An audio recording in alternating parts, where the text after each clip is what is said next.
अभिनव झा की इस अनोखी कक्षा में आपका फिर से एक बार स्वागत है। हम लोग देखते हैं हमारा अगला chapter settlement commission. Settlement commission में हम लोग सबसे पहले देखते हैं कि कौन कौन सा केस आप सेटलमेंट कमीशन के पास सेटलमेंट करवाने के लिए ले जा सकते हो।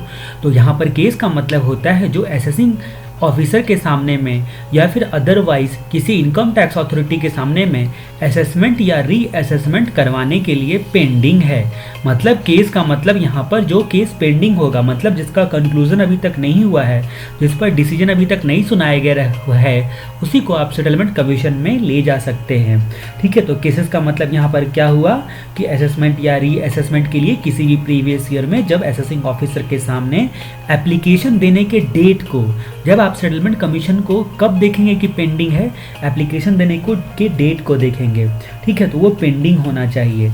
मतलब जो आपका असेसमेंट या रीअसेसमेंट है वो स्टार्ट तो हो चुका होना चाहिए लेकिन कंप्लीट नहीं होना चाहिए। अब हम लोग कुछ केसेस में यहाँ पर पेंडिंग का मतलब देखते हैं। सबसे पहले बात करते हैं सेक्शन 143 सबसेक्शन 3 में या फिर 144 में। ठीक है, स्क्रूटनी असेसमेंट या फिर बेस्ट जजमेंट असेसमेंट में कब जाकर पेंडिंग माना जाता है। तो 143 में जब आपका यहाँ पर नोटिस दिया जाता है इसके रिस्पेक्ट में 143 सबसेक्शन 2 में। ठीक है, यहाँ पर सबसेक्शन 2 में नोटिस दिया जाता है और यहाँ पर बेस्ट जजमेंट असेसमेंट के लिए सो कॉज नोटिस इशू किया जाता है, तब माना जाएगा कि स्टार्ट हो गया है असेसमेंट या रीअसेसमेंट। ठीक है, और यहाँ पर नोटिस इशू के साथ ही कमेंसमेंट मान लिया जाएगा। लेकिन अगर 147 का मामला है यानी कि स्केपिंग का मामला है, तो स्केपिंग करने के लिए आपको 148 में नोटिस दिया जाता है। तो जब नोटिस दिया गया तब मान लिया जाएगा कि असेसमेंट या रीअसेसमेंट का कमेंसमेंट हो चुका है यानी कि पेंडिंग है। ठीक है, 148 का। लेकिन मान लो कि किसी कारण से नोटिस नहीं दिया है, लेकिन 139 और 142 के तहत या फिर 142 के तहत रिटर्न फाइल किया गया है, तो 148 का नोटिस जिस दिन को notice could have been issued, मतलब जिस दिन इशू किया जा सकता था, दिया तो नहीं 148 का नोटिस, लेकिन जो लास्ट डेट को दिया जा सकता था उस दिन को कमेंसमेंट मान लिया जाएगा। ये 147 का स्पेशल मामला है। ठीक है, तो 147 बोलो तो स्कैपिंग असेसमेंट का स्पेशल मामला है ये। अब हम लोग बात करते हैं कि कुछ सेक्शन होते हैं जहाँ पर कमिश्नर या फिर आपके कमिश्नर अपील जो क्या करता है वो आपको असेसिंग ऑफिसर को रिफ़र बैक कर देता है केसेस को। ठीक है, फ्रेश असेसमेंट करने के लिए, तो वो चाहे 254 में कमिश्नर अपील का या 263 में आपका या 264 में कमिश्नर का रिवीजन हो, उस सिचुएशन में अगर असेसिंग ऑफिसर को फ्रेश असेसमेंट करने के लिए दे दिया गया है, तो जिस दिन आपको ये सेक्शन के तहत ऑर्डर दिया गया है उस दिन को, ऑर्डर डेट को हम लोग कमेंसमेंट मान लेते हैं। अब हम लोग 153 असेसमेंट की बात करते हैं। 153 में क्या होता है, प्रीवियस ईयर का और 6 प्रीसीडिंग प्रीवियस ईयर का आपका असेसमेंट हो सकता है। ठीक है, तो उस सिचुएशन में आपका कमेंसमेंट का दिन तब माना जाएगा जब 153 असेसमेंट या रीअसेसमेंट करने के लिए आपको नोटिस दिया गया था। ठीक है, नोटिस देने का दिन यहाँ पर भी माना जाएगा। अब हम लोग कुछ एक स्पेशल केस और देखते हैं सर्च कंडक्ट करने वाले केस में। ठीक है, तो मान लो कि जब आपका जिस प्रीवियस ईयर में सर्च कंडक्ट हुआ था, ठीक है, जिस प्रीवियस ईयर में, मान लो इस प्रीवियस ईयर में सर्च हुआ, अब इसका रिलेवेंट असेसमेंट ईयर में अगर मान लो कि आपका स्क्रूटनी 143 सबसेक्शन 3 या फिर बेस्ट जजमेंट असेसमेंट पेंडिंग था। ठीक है, तो ये प्रोसीडिंग चल रहा था। ठीक है, सर्च कंडक्ट होने वाले प्रीवियस ईयर के रिलेवेंट असेसमेंट ईयर में। ठीक है, तो यहाँ पर हम लोगों ने ये सिंपल मामला देख लिया था, लेकिन इसी का हम लोग क्रिटिकल मामला देखते हैं स्क्रूटनी का और बेस्ट जजमेंट असेसमेंट का। मान लो कि प्रीवियस ईयर में सर्च एंड सीजर के केस में प्रीवियस ईयर में आपका सर्च कंडक्ट हुआ था, उसके रिलेवेंट असेसमेंट ईयर में स्क्रूटनी या फिर बेस्ट जजमेंट असेसमेंट पेंडिंग था, तो उस सिचुएशन में आपका कब कमेंसमेंट माना जाएगा। ठीक है, तो यहाँ पर बताया गया स्टार्ट बोलो तो कमेंसमेंट कब माना जाएगा और एंड कब माना जाएगा, दोनों बताया गया। इन दोनों के बीच का पीरियड क्या हो गया, पेंडिंग हो गया। अगर पेंडिंग इन दोनों के बीच का पीरियड हो गया, तो अगर मान लो कि जिस दिन सेटलमेंट कमीशन को आप रेफरेंस देना चाहते हो उस दिन अगर यहाँ पर पेंडिंग है, तो ऐसी परिस्थिति में हम क्या मानेंगे कि आप सेटलमेंट कमीशन को एप्लीकेशन दे सकते हो। तो हम लोग यहाँ पर बात करते हैं स्टार्ट कब माना जाएगा, जब आप सेक्शन 139 के तहत या फिर 142 सबसेक्शन 1 के तहत आप जो है रिटर्न फाइल करते हो। और एंड कब माना जाएगा, तो एंड माना जाएगा ये वाला जो रिलेवेंट असेसमेंट ईयर है। ठीक है, सर्च कंडक्ट होने वाले के रिस्पेक्टिव रिलेवेंट असेसमेंट ईयर उसके एंड के। ठीक है, तो इसको इस एंड को मैं अब यहाँ पर लिख रहा हूँ। ठीक है, तो आपका सर्च को कंक्लूडेड या एंड तब माना जाएगा, पेंडिंग, ठीक है, पेंडेंसी को एंड तब माना जाएगा जब ये रिलेवेंट असेसमेंट ईयर का जो रिलेवेंट असेसमेंट ईयर यहाँ पर है उसके बीते हुए उसको बीतने का 2 साल हो जाता है, ठीक है। तो 2 साल तक हम लोग 2 साल के बाद हम लोग एक्सपायर मान लेंगे, यानी कि कंप्लीट मान लेंगे। तो ये यहाँ रिटर्न फाइल करने के दिन से लेकर इस रिलेवेंट असेसमेंट ईयर के 2 साल के एंड तक के बीच में पेंडिंग माना जाएगा। और अगर पेंडिंग माना गया तो ऐसी सिचुएशन में आप एप्लीकेशन दे सकते हो। अब हम लोग कुछ अदर बातें देखते हैं सेटलमेंट कमीशन के बारे में। एसएससी प्रिस्क्राइब फॉर्म में सेटलमेंट कमीशन वालों को एप्लीकेशन देगा, प्रिस्क्राइब फॉर्म में एप्लीकेशन देगा, और उसमें सारे इनकम को वो ट्रू एंड फेयर मैनर में डिस्क्लोज करेगा। मतलब जो इनकम असेसिंग ऑफिसर के सामने में आपने पहले डिस्क्लोज नहीं किया था उसको डिस्क्लोज करना पड़ेगा। तो हम लोगों ने एक तरह से प्रोसीजर के बारे में देखा, एप्लीकेशन देगा prescribe form and prescribe manner में, और ट्रू एंड फेयर मैनर में सारे इनकम को डिस्क्लोज करेगा जो पहले असेसिंग ऑफिसर के सामने में क्लोज नहीं किया था। अब मॉनेटरी लिमिट क्या होता है सर्च एंड सीजर के केस में? मॉनेटरी लिमिट क्या होता है? तो मॉनेटरी लिमिट की जहां तक हम लोग बात करते हैं तो हम लोग मॉनेटरी लिमिट 2 केस में होता है, एक सर्च के केस में और दूसरा अदर केस में।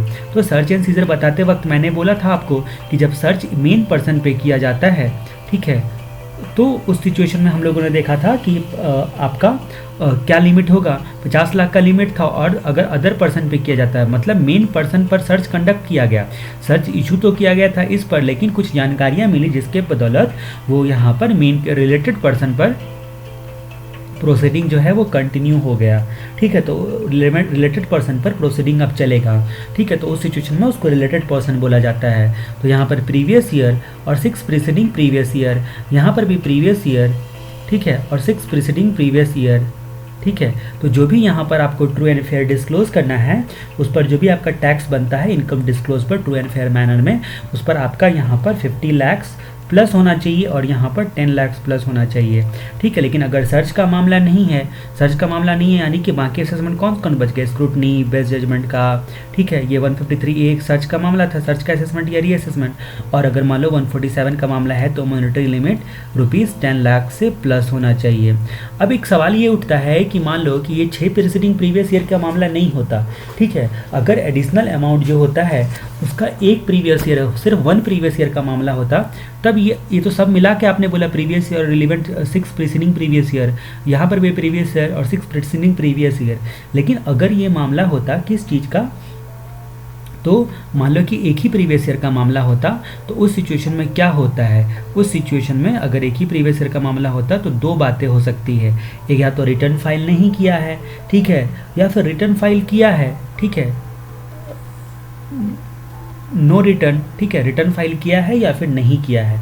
अगर रिटर्न फाइल नहीं किया है तो ये सेटलमेंट कमीशन को जो आप एप्लीकेशन देने जा रहे हो ना, तो उस पर जितना आपने इनकम डिस्क्लोज किया था, ठीक है, उसी के बेसिस पर टैक्स का हम लोग लिमिट देखेंगे।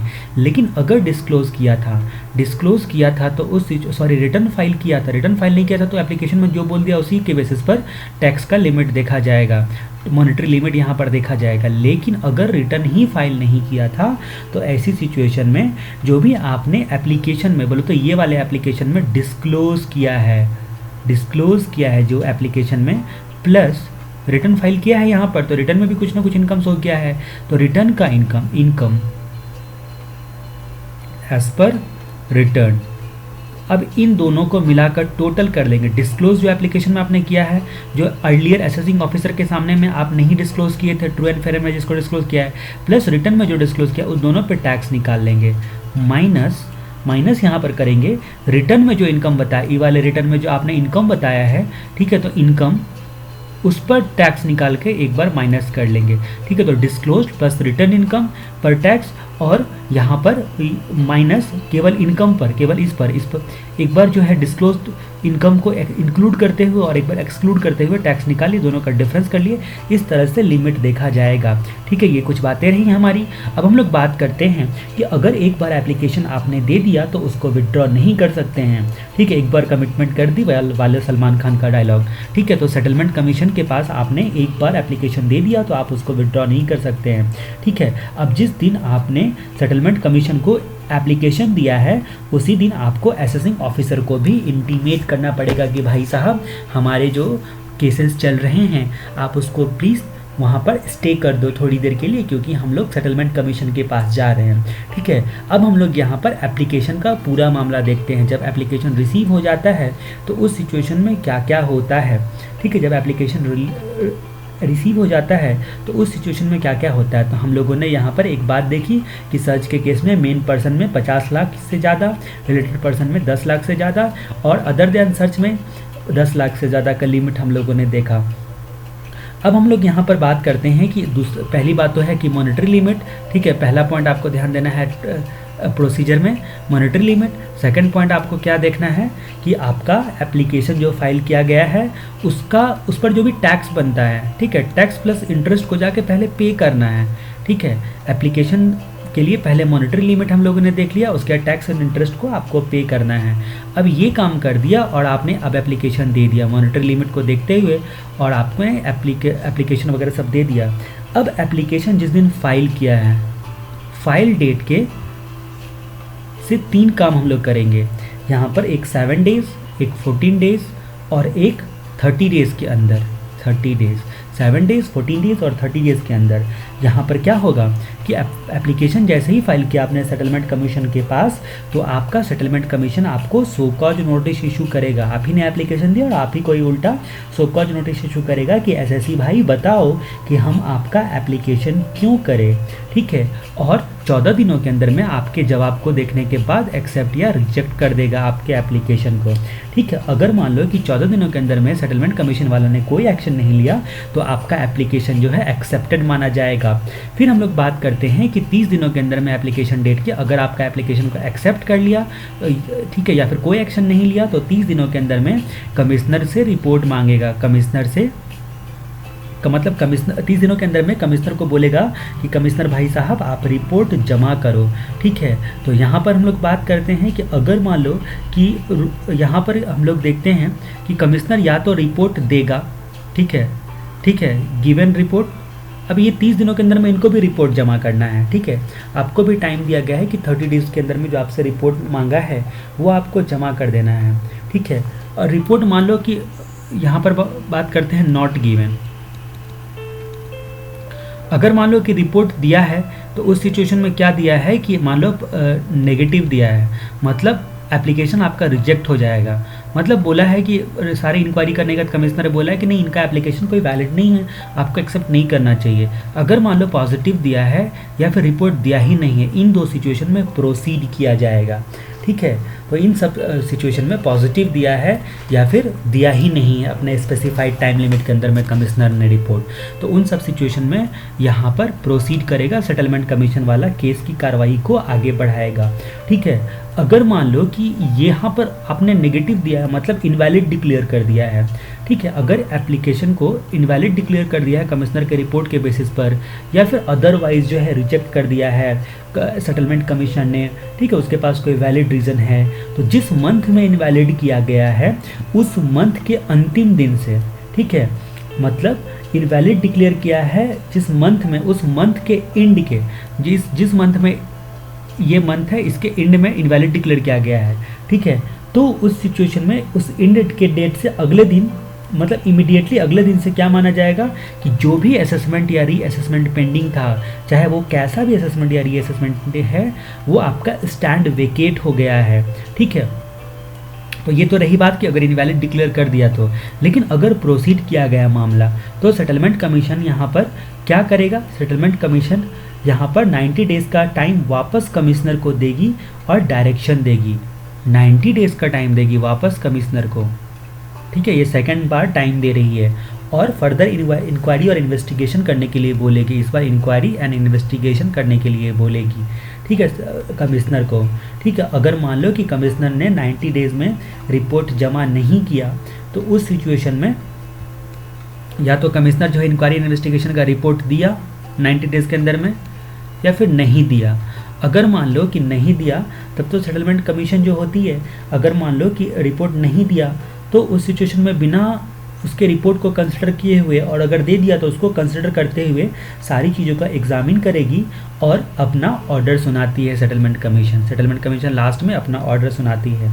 अब यहाँ पर बात होती है कि सेटलमेंट कमीशन जो होगा ऑर्डर देने से पहले अपॉर्चुनिटी ऑफ बीइंग हर्ड जरूर देगी एसएससी को, ठीक है, अपॉर्चुनिटी ऑफ बीइंग हर्ड जरूर देगी।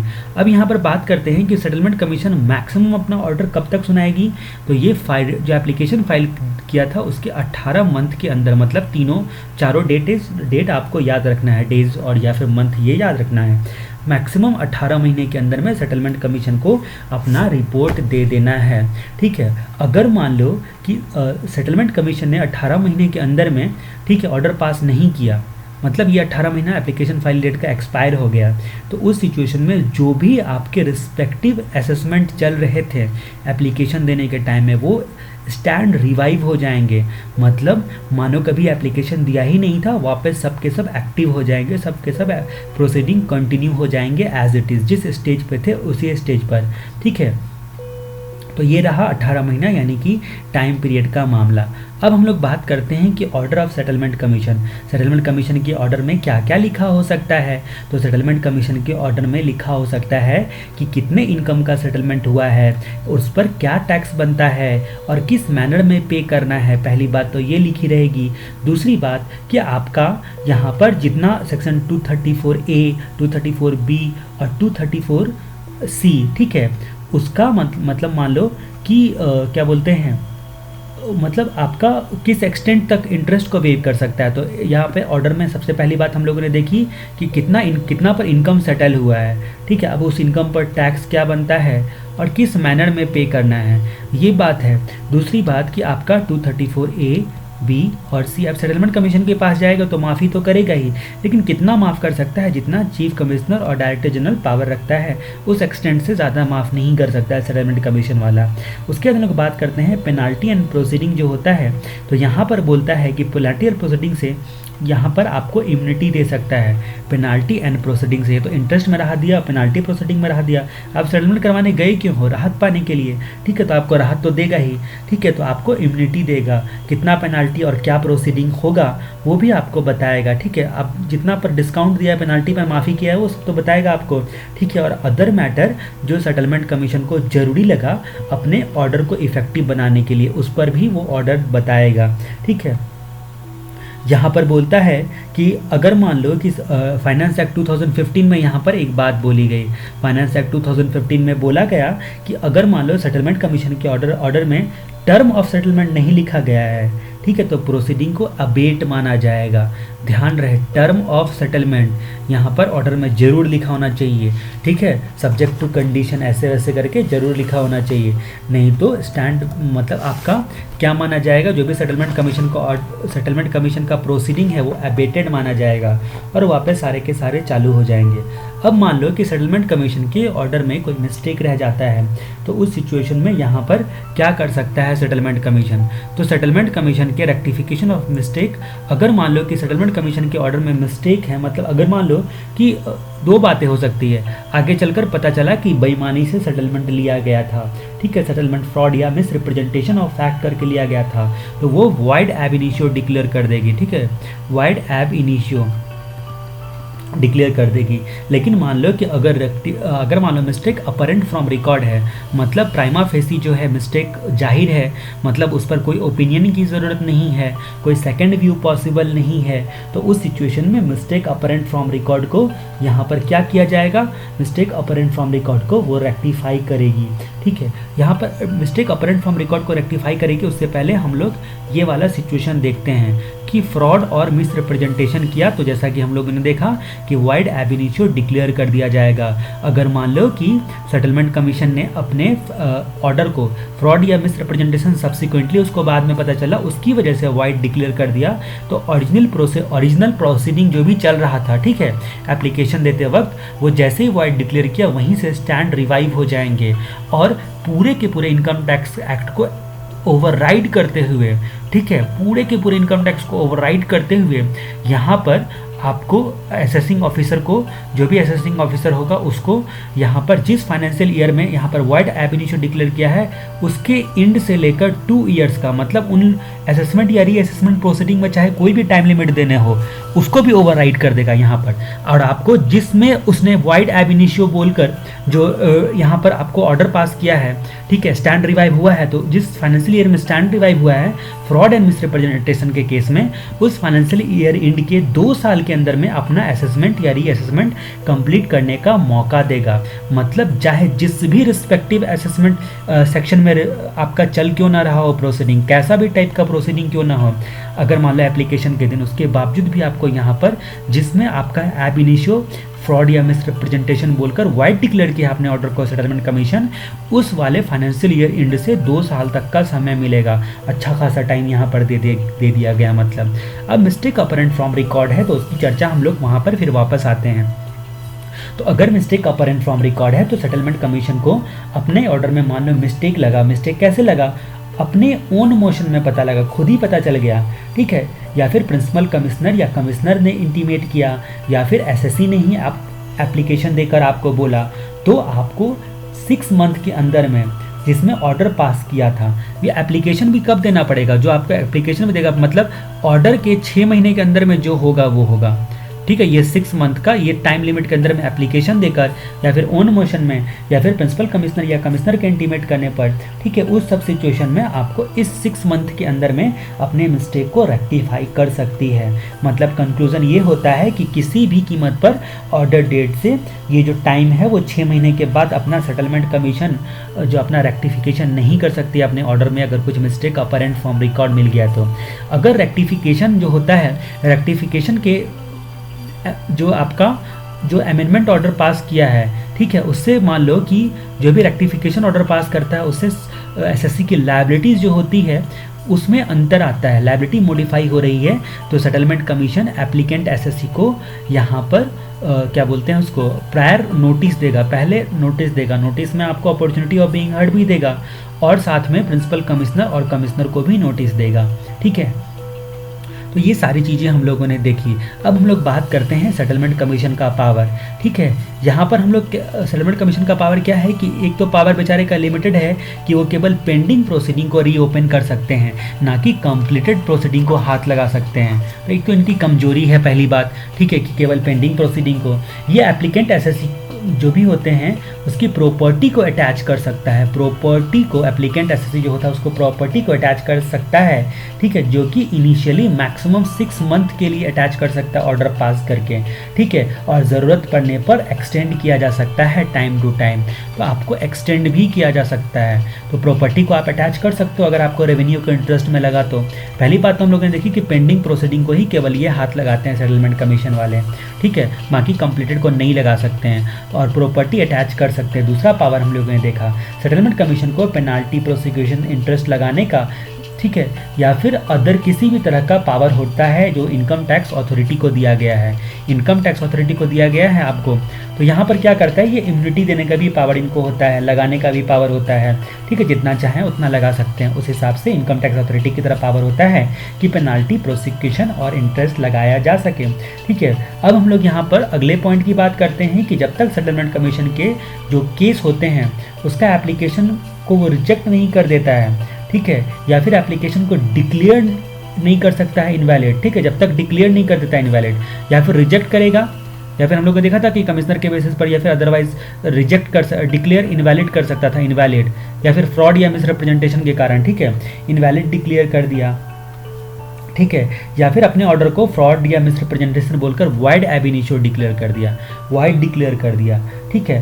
तब तक यहाँ पर आपका जब तक ये काम नहीं हो जाता है तब तक इनके ये जो केस कोई भी केस हो जो इनके पास आ गया वो केवल इन्हीं के जुरिडिक्शन में रहेगा, एक्सक्लूसिव जुरिडिक्शन में रहेगा, इनके अलावा कोई भी किसी का भी जुरिडिक्शन नहीं चलेगा, ठीक है। तो ये सारे पावर हैं। Immunity from prosecution and penalty, prosecution and penalty से सेटलमेंट कमीशन को इम्यूनिटी यानी कि राहत ग्रांट करने का पावर होता है। सेटलमेंट कमीशन अगर सेटिस्फाइड होता है कि जो भी आपको एप्लीकेंट ने प्रोसीडिंग में आपको पूरी तरह से कॉपरेट किया, तो पहली बात तो है कि आपको पूरी तरह से कॉपरेट किया गया है प्रोसीडिंग में, ठीक है, उसके बाद बाद उसने पूरा फुल एंड ट्रू डिस्क्लोजर किया था अपने इनकम का, ठीक है। और यहाँ पर ये दोनों बातें अगर कंडीशन सेटिस्फाइड होती है तो लिखित में यानी कि राइटिंग में आपको क्या बोल सकता है, राइटिंग में रीज़न रिकॉर्ड करते हुए इम्यूनिटी दे सकती है, जो इनकम टैक्स एक्ट का पेनाल्टी और प्रोसिक्यूशन होता है उसके तहत, ठीक है। लेकिन इम्यूनिटी अगर आपका क्या बोलते हैं, इम्यूनिटी जो देगी तो उसके साथ आपको टाइम लिमिट भी बताएगी। राइटिंग में इम्यूनिटी देगी तो टाइम लिमिट भी बताएगी कि इतने टाइम लिमिट तक आपका जो भी पेनाल्टी वगैरह सब होता है वो पे कर दो। अगर आपने पे नहीं किया तो, या फिर कोई कंडीशन कंप्लाई नहीं किया, या फिर फॉल्स एविडेंस, या फिर कंसील किया, किसी पार्टिकुलर को दिखाकर इम्यूनिटी लिया था, तो आपका जो भी इम्यूनिटी दिया गया था वो कैंसिल हो जाएगा और आपका इम्यूनिटी विड्रॉ कर दिया जाएगा, बोलो तो सीधे शब्दों में, ठीक है। अब हम लोग बात करते हैं प्रोसीडिंग का अबेटमेंट के बारे में, ठीक है। Abatement of proceeding before settlement commission, जो भी सेटलमेंट कमीशन होता है उसके सामने जो प्रोसीडिंग होता है उसको अबेटमेंट कैसे कैसे कर लिया जा सकता है। अगर मान लो कि सेटलमेंट कमीशन का प्रोसीडिंग अबेट हो गया, ठीक है, मान लो कि मतलब किसी भी कारण से एक्ट के हिसाब से, जैसे हम लोग बहुत सारे रीज़न हम लोग ने देख लिए हैं, ठीक है, तो उसी दिन से आपका प्रोसीडिंग्स जो होते हैं जो कंटिन्यू थे वो सारे के सारे आपका स्टैंड रिवाइव हो जाएंगे और उसी स्टेज से कंटिन्यू रहेंगे मानो कभी एप्लीकेशन दिया ही नहीं था। और असेसिंग ऑफिसर जो होता है अपना प्रोसीडिंग जो होता है वो उस अबेटमेंट डेट से वापस कंटिन्यू कर सकता है। यहाँ पर दो खासियत लेकिन है, यहाँ पर अगर अबेट हो गया तो दो खासियत है। ये सेटलमेंट कमीशन के सामने में जो अब डिस्क्लोज कर दिया था वो तो कर दिया था, ठीक है। तो जो भी इंफॉर्मेशन या एविडेंस अब तक सेटलमेंट कमीशन के रिकॉर्ड में है, रिकॉर्ड में अब तक इनके रिकॉर्ड में आया है, उसको यूज़ कर सकता है आपका असेसिंग ऑफिसर अपने असेसमेंट या रीअसेसमेंट करने में। और एप्लीकेशन डेट से अबेटमेंट डेट तक का असेसमेंट या रीअसेसमेंट में जो भी पीरियड आपका गया था, जिस दिन आपको एप्लीकेशन दिया गया था सेटलमेंट कमीशन को, टू जिस दिन आपका अबेट कर दिया गया प्रोसीडिंग को, ठीक है, उस दिन तक ये जो पीरियड होता है वो पीरियड जो होता है वो इनका जो असेसमेंट या रीअसेसमेंट का टाइम लिमिट होता है उसमें से एक्सक्लूड कर दिया जाएगा, ठीक है। मान लो यहाँ पर 3 महीना लिया है और आपको असेसमेंट या रीअसेसमेंट करने के लिए 1 साल का टाइम लिया गया था, तो आपको 3 महीना एक्सटेंड कर दिया जाएगा, यानी कि 15 महीना अब असेसिंग या रीअसेसिंग ऑफिसर 15 महीने के बाद कंप्लीट करके देगा, क्योंकि ये पीरियड एक्सक्लूड कर दिया गया उस 1 साल में से, ठीक है। तो यहाँ पर ठीक है, तो इस पीरियड को एक्सक्लूड कर दिया जाएगा जिस दिन एप्लीकेशन दिया था सेटलमेंट कमीशन वालों को और जिस दिन उनको अबेट कर दिया गया, उन दोनों पीरियड को, ये से लेकर ये पीरियड तक को एक्सक्लूड कर दिया जाएगा, ठीक है। अगर मान लो कि ये एक्सक्लूडेड टाइम के बाद जो रिमेनिंग टाइम बचता है असेसिंग ऑफिसर के पास, जो अब आपको असेसमेंट या रीअसेसमेंट करने के लिए टाइम जो आपका बचता है वो लेस देन 1 ईयर है, ठीक है, 1 साल से कम है, तो ऐसी परिस्थिति में आपको उस टाइम को बढ़ाकर 1 साल कर दिया जाएगा, इसलिए आप चिंता मत करो, ठीक है। अब यहाँ पर जो बात होती है कि ये अबेटमेंट हो तो जाएगा, लेकिन कौन कौन से केस में अबेटमेंट होता है, चलो एक बार रिवाइज कर लेते हैं। एप्लीकेशन को रिजेक्ट कर दिया सेटलमेंट कमीशन में, कमीशन ने जब एप्लीकेशन दिया था तो उसको हम लोग क्या बोलेंगे, अबेटमेंट बोलेंगे। दूसरा कि मान लो कि अगर इनवैलिड डिक्लेयर कर दिया था कमिश्नर का रिपोर्ट एग्जामिन करने के बाद या अदरवाइज, तो जिस दिन को आपका इनवैलिड डिक्लेयर किया था उस दिन से, ठीक है, डिक्लेयर किया था उसके मतलब तो उस सिचुएशन में क्या होगा, हाँ, आपका पहले सिचुएशन में तो एप्लीकेशन रिजेक्ट करने के अगले दिन से ही, दूसरे सिचुएशन में क्या होगा कि जिस दिन आपको इनवैलिड डिक्लेयर किया था उस मंथ के, जिस मंथ में इनवैलिड डिक्लेयर किया गया था उस मंथ के, ठीक है, लास्ट डेट के से आपको, यानी कि उस मंथ के एंड डेट से आपके जो भी प्रोसीडिंग है उसको अबेटेड माना जाएगा। फिर मान लो कि अगर 18 महीने के अंदर में उनको डेट ऑफ एप्लीकेशन के क्या करना था सेटलमेंट कमीशन को, वो आपको अपना डिसीजन सुनाना था, लेकिन आपने डिसीजन नहीं सुनाया तो 18 मंथ बीतने के अगले दिन से तुरंत आपका अबेटेड मान लिया जाएगा, ठीक है। तीसरा केस ये हो गया। और चौथा केस क्या हो गया, सेटलमेंट कमीशन के ऑर्डर में अगर टर्म ऑफ सेटलमेंट जो होता है वो नहीं प्रोवाइड किया गया तो आपके ऑर्डर के दिन से ही टर्म ऑफ सेटलमेंट आपको डालना है ऑर्डर में, नहीं डाला तो ऑर्डर के दिन से ही आपका प्रोसीडिंग रिवाइव हो जाएगा, ठीक है। अब हम लोग बात करते हैं यहाँ पर कमिश्नर अपील का पावर। अब तो हम लोगों ने सेटलमेंट कमीशन का पावर देख लिया, अब कमिश्नर अपील का पावर देखते हैं। कमिश्नर अपील जो होता है, यहाँ पर हम लोग बात करते हैं कि पावर ऑफ कमिश्नर और कमिश्नर अपील दोनों को साथ में हम लोग देखते हैं। तो पावर किसका किसका, तो एक आता है आपका कमिश्नर अपील का पावर और दूसरा आता है आपका पावर कमिश्नर का, ठीक है। यहाँ पर आपको क्या बोलते हैं, 2 पार्ट में हम लोग कमिश्नर को देखते हैं। पेनाल्टी से इम्यूनिटी देने का पावर और दूसरा पार्ट देखते हैं प्रोसिक्यूशन से इम्यूनिटी देने का पावर।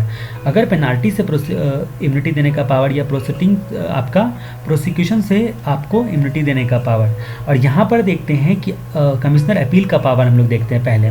ठीक है, अगर मान लो कि सेटलमेंट कमीशन का प्रोसीडिंग अबेट हो गया, जैसा कि हम लोगों ने देखा अबेट हो गया, तो सारे सबूत जो होते हैं सेटलमेंट कमीशन के रिकॉर्ड के ये यूज़ कर सकता है कमिश्नर अपील अपने प्रोसीडिंग में। ठीक है, सारे सबूत को यूज़ कर सकता है। और यहाँ पर कमिश्नर के केस में पेनाल्टी प्रोसीडिंग, ठीक है, या फिर आपका क्या बोलते हैं प्रोसिक्यूशन से इम्यूनिटी, तो जो भी एसएससी के एप्लीकेशन के बेसिस पर, ठीक है, आपको क्या करेगा, जो यहाँ पर प्रोसीडिंग देने के लिए आपका यहाँ पर पेनाल्टी एंड प्रोसिक्यूशन में जो आपने सेटलमेंट कमीशन को एप्लीकेशन दिया था, ठीक है, आपने क्यों दिया था, क्योंकि आप यहाँ पर पेनाल्टी और प्रोसिक्यूशन से आप इम्यूनिटी पाना चाहते थे। तो एसएससी के एप्लीकेशन पर, ठीक है, उसके बाद जो भी आपके एप्लीकेशन को कंसिडर करते हुए ये कमिश्नर भी आपको इम्यूनिटी दे सकता है। ठीक है, प्रोसीडिंग वापस जो होता है इनके पास इनिशिएट हो जाएगा, वहाँ पर अगर मान लो एबेट हो गया तो उसके बाद, तो ये इनके पास पावर होता है कमिश्नर के पास कि आपको प्रोसिक्यूशन से भी इम्यूनिटी दे सकता है। यहाँ पर देखो प्रोसिक्यूशन से भी इम्यूनिटी दिया जा सकता है। अब हम लोग बात करते हैं credit for tax paid in case of abatement of proceeding. ठीक है, अगर मान लो कि प्रोसीडिंग अबेट हो गया, अब एप्लीकेशन देते वक्त हमने क्या देखा था कि आपको टैक्स वैक्स भी जमा करना था। ठीक है, तो एप्लीकेशन देते वक्त आपको इंटरेस्ट के साथ टैक्स देना था। ठीक है, अगर मान लो कि आपने ये टैक्स दे दिया है तो सेटलमेंट कमीशन प्रोसीडिंग अबेट हो गया, तो जो पैसा आपने ऑलरेडी पे करके रखा है, असेसिंग ऑफिसर जब अपना असेसमेंट या रीअसेसमेंट ऑर्डर पास करेगा तो उसका आपको क्रेडिट देगा, जो यहाँ पर आपने पेमेंट ऑलरेडी करके रखा है। अब हम लोग बात करते हैं कि bar on subsequent application for settlement, restriction on subsequent application to settlement commission. यहाँ पर क्या बोलता है कि अगर आपका एप्लीकेशन सेटलमेंट कमीशन ने एक बार एक्सेप्ट करके, ठीक है, फिर प्रोसीड करना अलाउ कर दिया था, तो आप दोबारा उनको जाकर एप्लीकेशन ना दे सकते हो। अगर प्रोसीड आपको एक्सेप्ट हो चुका था, आप दोबारा नहीं दे सकते हो। ठीक है ना, आपका कोई रिलेटेड पर्सन दे सकता है। रिलेटेड पर्सन का मतलब क्या हुआ, इंडिविजुअल के केस में ऐसी कंपनी जिसमें 50% या उससे ज़्यादा आपने वोटिंग पावर रखा है, या फिर अगर आप इंडिविजुअल हो तो और आप पार्टनर हो किसी फर्म, एसोसिएशन ऑफ पर्सन का या बॉडी ऑफ इंडिविजुअल में मेंबर हो, ठीक है, और उसमें 50% से ज़्यादा प्रॉफिट शेयर रखे हुए हो फर्म या OPBY में, या फिर हफ के केस में आप करता हो किसी भी वक्त प्रीवियस ईयर में, तो आप तो इंडिविजुअल तो आप डिस्क्वालीफाई हो ही, साथ में जिस कंपनी, फर्म, OPBY या हफ में आप रिलेटेड हो वो सारे के सारे भी डिस्क्वालीफाई हो जाएंगे। सेम टू सेम जो होता है अदर केस में, जो अगर मान लो कि कंपनी है, फर्स्ट पर्सन कंपनी है या AOP या BOI है, तो उनसे रिलेटेड जो उनमें सब्सटेंशियल इंटरेस्ट रखने वाले जो मेंबर हैं यानी कि पार्टनर हैं जो भी हैं, ठीक है, या करता है हफ के केस में, वो सारा इंडिविजुअल जो होता है वो डिस्क्वालीफाई हो जाएगा। ठीक है, तो ये सारी चीज़ें हम लोगों ने देखी। अगर मान लो कि सेटलमेंट कमीशन का जो ऑर्डर होता है वो कंक्लूसिव होता है, मतलब इसके अगेंस्ट में ना अपील पॉसिबल है, इनके अगेंस्ट में ना इनकम टैक्स या अदर लॉ में इसको रीओपन किया जा सकता है इस मामले को जो इसने ऑर्डर दे दिया तो।